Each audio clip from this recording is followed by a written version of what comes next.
Chris, we have seen a little bit of an escalation in some of these PMIs, particularly in places like France when it comes to the services and manufacturing numbers. Just give us a takeaway message about how strong these numbers are at this stage.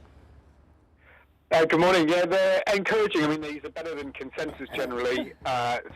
Looks like we had a lift up in the growth rate across Germany, France, and the rest of the region as a whole in November compared to October. Nevertheless, it's still meaning the fourth quarter as a whole is looking a lot weaker than the second quarter in particular. So we've had a slowdown since the summer months in the euro area. It seems to be stabilising.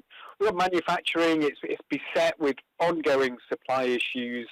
While these are not as bad as they were in October, Germany's certainly seen quite a marked easing in the supply constraints compared to the peak seen around sort of May, June. They're still really constraining manufacturing output. So very weak production growth, second weakest month we've had since the pandemic in terms of Eurozone production. But services lifting up, but that's a mixed picture. In Germany, for example, new business inflows into the service sector almost stalled, a very weak performance, and that's linked, of course, to the rise in COVID case numbers. So the concern is that while we've got a little bit of a lift up here, which is driven primarily by services, has that got legs? Is it going to last? We've got more COVID restrictions coming into play.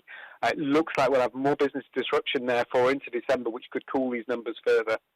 Chris, I just want to ask you that question around visibility on the horizon because, I mean, we saw extraordinary numbers as we went into lockdown across economies last year in the pandemic. But this time round, businesses do have some track record with how to keep running and operating, even if there are case loads rising in their own businesses, if there are lockdowns across communities. So what sort of handles would we witness if we did go into lockdown in these major economies?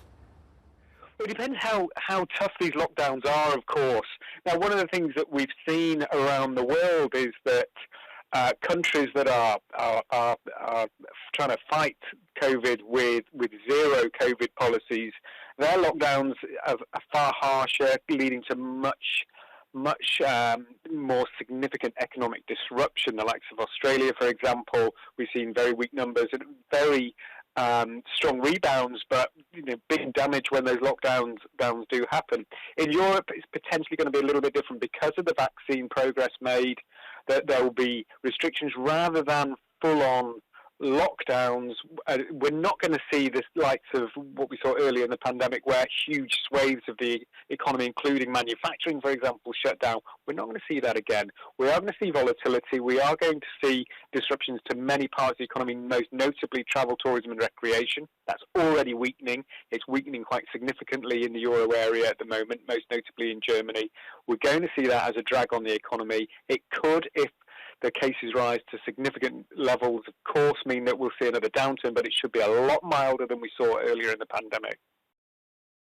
Hi, I'm Joanna Bersecci, and thank you for watching. You can check out more of our videos by clicking on the boxes on the screen. And don't forget to subscribe to our channel for more from CNBC International. Thank you for watching.